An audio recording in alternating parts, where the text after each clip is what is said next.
உன் லட்சணம் என்னன்னு இந்த ஊர்ல இருக்கிறவங்க எல்லாரும் தெரிஞ்சுக்கிட்டோம். அடியே, ஒரு காலத்துல நீ உருப்பட மாட்டடி. உன் விஷயத்தை அம்பலப்படுத்தத்தான் நான் இங்க வந்திருக்கேன். வேண்டாம். பாவம் அந்த தேவகி போய் நீ குறை சொல்றியடி. மோகம் உங்களுக்கு என்னடி கெடுதல் பண்ணுனா? இங்க பாரு, எனக்கு கேக்குறதுக்கு யாரும் இல்லைன்னு நினைச்சுக்காத. என்னை நீ அவமானப்படுத்தினது என் மகன் குமாருக்கு தெரிஞ்சது, அவனை வெட்டி கூறு போட்டுருவாண்டி. கடவுளே, நீங்க எல்லாரும் கேட்டுக்கங்க. இந்த பத்ரகாளி இருக்காளே, ஒன்னா இருந்த குடும்பத்துல இருந்து புருஷனை பிரிச்சு இங்க கூட்டிட்டு வந்துட்டா. இங்க பாருங்க, நான் தான் இந்த காலனில பிரசிடண்டா இருக்கிற, புரிஞ்சுதா? கிளவி, நீ எந்த பிரச்சனையும் பண்ணாம போ. ஏ பிடாரி, நான் கிளவிலன்னு அப்பவே சொல்லிட்டேன்டி. எனக்கு ஒண்ணு மேக்கப் தேவையில்லடி. இப்படி மினுக்கிற சேலை கட்டிக்கிட்டு கண்ணாடி போட்டுட்டு குலுக்கி முழுக்கி நடந்தா ஒண்ணு மரியாதை கிடைச்சிடாதடி. அந்த மரியாதை பிறக்கும் போதே கிடைக்கணும். உங்களை கட்டியிருக்கிற புருஷமாருங்களை துரத்தி துரத்தி அடிக்கணும். உனக்கும் வச்சிருக்கிறேன்டி. என்கிட்டயே உன் வேலையை காட்டுற, வர்றேன் நானு. இப்ப சந்தோஷமா? ஐயோ, அது யாருன்னு தெரியாது. வேண்டாம் வேண்டாம், எல்லாம் எங்களுக்கு தெரியும். பொய் சொல்றதுக்கும் ஒரு அளவு இருக்கு. இந்த காலனில இப்படி ஒரு ஏமாத்துக்காரங்க இருக்கிறத நான் ஏத்துக்க மாட்டேன். என்னை இன்சல்ட் பண்ணீங்கல, இந்த விஷயத்தை நான் கமிட்டியில சொல்ல போறேன். கமான் ஜிஜி, நான் உன்னை சும்மா விட மாட்டேன். நீங்க எல்லாரும் போங்க. அவளா நானானு பாக்குறேன். சார், இந்த மாசம் சம்பளம் கொடுத்து தரேன்ட்டு முதலாளி சொல்லியிருக்காரு. முதலாளிகிட்ட என்னை பத்தி நல்லதான் சொல்லியிருக்கீங்களா? ரொம்ப நன்றி சார். இப்போ உங்களுக்கு என்ன சம்பளம்? 700 ரூபா சார். 900 ரூபா ஆக்குறேன்னு சொல்லிருக்காரு. அப்படி பண்ணா ஒரு பிரச்சனை இருக்காது சார். 700 ரூபா வச்சு சந்தோஷமா வாழ முடியுமா? முடியும் சார்.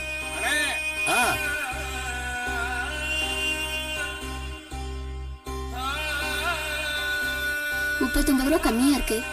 என்னமா இது? 2 மாசம் முன்னாடி சொன்னேன்ல. சொன்னீங்க, நான் அவர்கிட்ட சொல்றேன். நீங்க நாளைக்கு தாங்க, இனிமே நான் பால் போட மாட்டேன்.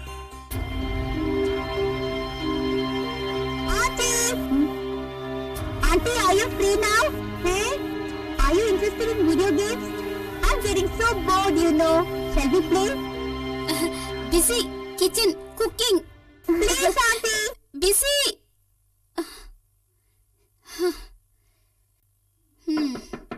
இந்த பொண்ணு தொல்லை பெருசா போச்சு. Coming coming. மாஸ்டர் இந்த நேரத்துல? குழந்தை இன்னும் வரல இல்ல? இல்ல, 5 மணிக்கு வருவா. சரி, அவ வர வரைக்கும் நம்ம பேசிக்கிட்டே இருக்கலாம். சாதாரணமா நான் யாருக்கிட்டயும் அவ்வளவா பேசுறது கிடையாது. நான் குடிக்க ஏதாவது? கொஞ்சம் இரு, நான் உங்ககிட்ட ஒண்ணு கேட்கணும்னு நினைச்சுக்கிட்டே இருந்தேன். கேட்டா தப்பா எடுத்துக்க மாட்டியே? பொண்ணை பத்தியா? பொண்ணை பத்தி கிடையாது. நான் அந்த மாதிரி ஆளெல்லாம் இல்ல. ஆனா உன் உடம்பு லட்சணத்தை பாக்குறப்ப டான்ஸுக்கு பொருத்தமான உடம்பா இருக்கு. மாஸ்டர், நான் குடிக்க ஏதாவது எடுத்துட்டு வரேன். கொஞ்சம் இரு. அப்படி இல்லன்னா நீங்க வெளியே போயிட்டு அப்புறமா வாங்க, எனக்கு பேச நேரம் இல்ல. இல்ல, நான் வேணா உட்கார்ந்திருக்கேன். நீ ஏதாவது குடிக்க கொண்டு வா.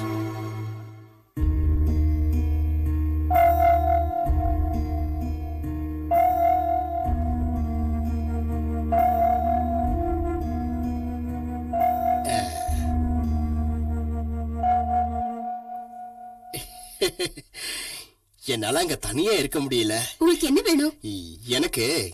எனக்கு சும்மா இருக்க பிடிக்காது. அதனால உன் கையை பார்த்து பலன் சொல்றேன். என் எதிர்காலத்தை பத்தி எனக்கு தெரியும். அந்த மாதிரி நீ சொல்லக்கூடாது. உன் கையை பார்த்தே தெரியும். நீங்க முதல்ல இங்க போக போறீங்க. கையை பார்த்து எடுத்துட்டா. ஐயோ, பேக் யாரு பார்க்க? சரி,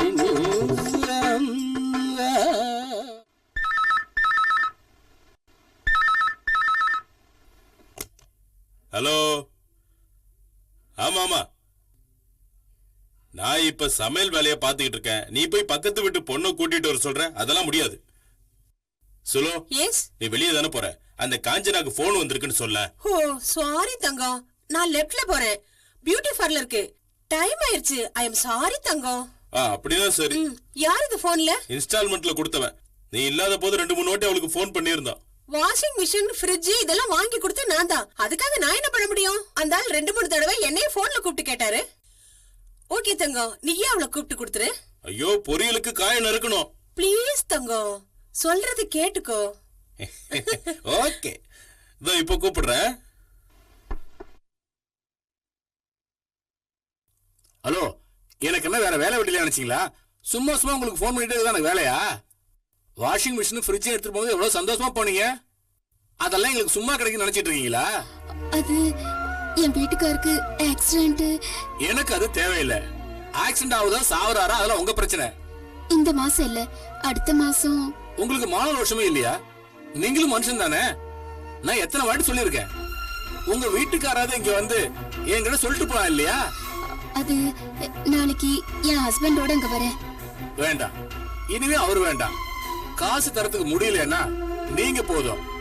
கடையில வேண்டாம், நான் ஏதோ ஹோட்டல்ல ரூம் எடுத்துட்டு உங்களுக்கு போன் பண்றேன். ஓகே?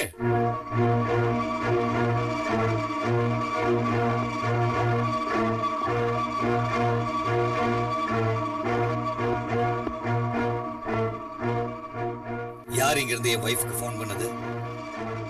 சொல்றா, நீயா? சொல்லுன்னா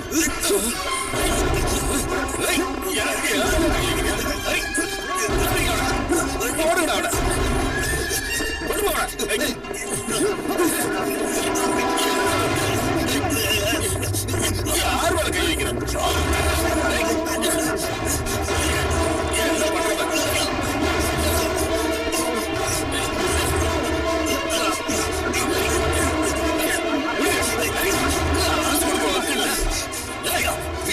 நீனா வியாபாரமா பண்ற? பொம்பளைங்களை போன்ல கூப்பிட்டு அசிங்கமா பேசுற பொறுக்கி. காசு கொடுத்துட்டு பேசுறா.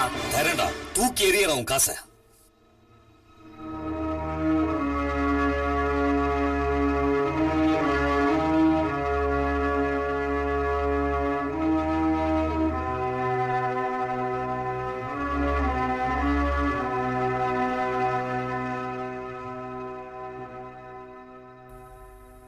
நீங்க எதுக்காக அவங்கிட்ட போய் சண்டை போட்டீங்க? நம்ம பொண்ணை யோசிச்சுதான் அவனை கொல்லாம விட்ட. நாம அவங்கிட்ட கடன் வாங்கியிருக்கோம், அதனால கொஞ்சம். அதனால அவன் என்ன நினைச்சிட்டு இருக்கான்? கோவத்துல எனக்கு ரத்தம் குதிக்குது. கடன் வாங்குறதுல தப்பு கிடையாது. இந்தியா அமெரிக்கா கிட்ட கடன் வாங்கல, அதுக்குன்னு அமெரிக்கா இந்தியாக்கு போன் பண்ணி திட்டுமா? எப்படியாவது அந்த கடன் அடைக்கணும். பணம் இல்லாதவன் பணத்துக்கு சமன் இப்ப புரிஞ்சுதா உங்களுக்கு? இப்ப நம்ம என்ன பண்றது அதை முதல்ல சொல்லுங்க. அவன் இப்ப பணம் கேப்பா, நாம என்ன பண்றது?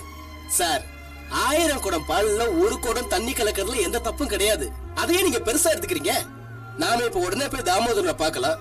நான் அவர்கிட்ட பேசி சமாதானப்படுத்துறேன். இன்னை வரைக்கும் நான் உண்மையா? எதுக்கு? யாருக்காக? நான் அப்பவே சொன்னல, இவன் ஒரு மோசமானவன். நம்ம கிட்ட கொடுத்த அட்வான்ஸ் உடனே திரும்பி வாங்கிட்டான். அப்போ நாம தான் அவனை நம்பணுமே தவிர அவன் நம்மள நம்பவே இல்லை. நம்ம ஆஸ்பத்திரியில அடிபட்டு கிடந்தப்போ வந்து பார்த்தானா? பிரச்சனையில மாட்டிட்டு நான் அவஸ்தைப்பட்டு இருக்கேன். இவ்வளவு பிரச்சனைகள் நடுவுல வேலை செய்யறதை விட நாம அவனை போய் பார்க்கலாம் இல்ல? சத்தியமா இருந்தாலும் நம்மளை கைவிட மாட்டான். அவ்வளவு நல்ல மனுஷன்.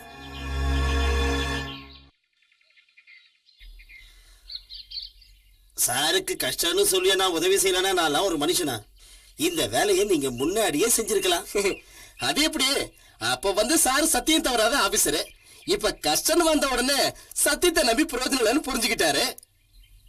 மாசத்துல 1-2 லோடு, அது போதும். பில்லுல கையெழுத்து போடுறதும் சரி பாக்குறதும் நீங்க தானே. ஒரு பிரச்சனையும் வராது. பயப்படுறதுக்கு என்ன இருக்கு? இனிமே நமக்கு நல்ல காலம் தான். தாமோதரம் சார், இன்னைக்கு சந்தோஷமா கொண்டாடிடலாம் சார். கண்டிப்பா கொண்டாட.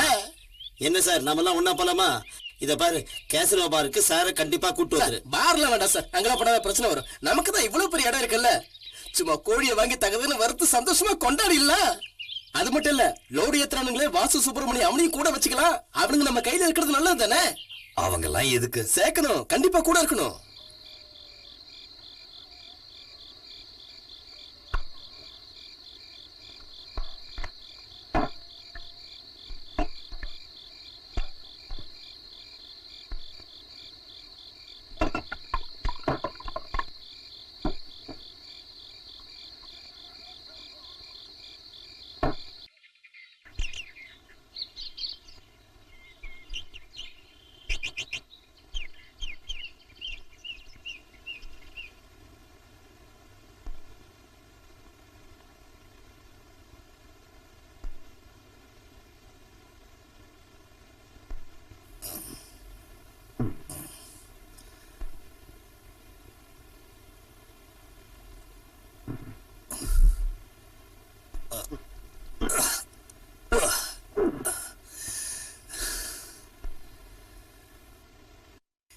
நான் நேத்து எத்தனை மணிக்கு வந்தேன்? என் மனசு நோக்கடிக்கணும்னு நீங்க தீர்மானிச்சிட்டீங்கல்ல? ஏதாவது உங்களுக்கு ஞாபகம் இருக்கா? 4-5 பேர் உங்களை கைத்தாங்களா ஹால்ல கொண்டு வந்து விட்டுட்டு போனாங்க. உங்களை அந்த நிலைமையில நான் பார்த்த உடனே எப்படி பயந்து போயிட்டு தெரியுமா? அதுக்கப்புறம் தான் நீங்க குடிச்சிருக்கீங்கன்னு எனக்கு தெரிஞ்சது. இந்த புது பழக்கம் எங்கேயிருந்து உங்களுக்கு வந்தது? புதுசு இல்ல. என்ன? இனிமே இது தொடர்ந்தா என்னன்னு யோசிக்கிறேன். குடிச்ச மனசுக்கு என்னமோ நிம்மதி கிடைக்குது. என்னங்க உங்களுக்கு என்ன ஆச்சு சொல்லுங்க. நீங்க கம்பெனி பொருளை திருடி விக்கிறதாவும் ஏதேதோ தப்பான பில் கொடுக்கறதாவும் சொல்றாங்களே, உண்மையா? உண்மைதான். ஆமா, வாங்காத சிமெண்ட் கம்பிக்கெல்லாம் பில்லு போட்டு கொடுக்கறது, திருட்டு பில் எழுதி காசு ஏமாத்துறது. கடனை கொடுக்க நீ உன் வீட்டுல இருந்து காசு எடுத்துட்டு வரல. என்ன இப்படி பேசுறீங்க? நீ ஏழை குடும்பத்தை சேர்ந்து போன்னு உங்களுக்கு நல்லா தெரியும்ல. அத மனசுல வச்சுக்கிட்டா நீ இப்ப குடும்பம் நடத்திட்டு இருக்க சொல்ல? ஓ, நீங்க இந்த அளவுக்கு எல்லாம் பேச ஆரம்பிச்சிட்டீங்களா? நான் கேள்விப்பட்டதுல உண்மைதான். நீங்க பழைய சுகுமார மாதிரி இப்ப இல்ல. நாங்க கஷ்டப்பட்டாலும் பரவாயில்ல, ஆனா நீங்க கஷ்டப்படுறது என்னால பார்க்க முடியாதுங்க, பார்க்க முடியாது.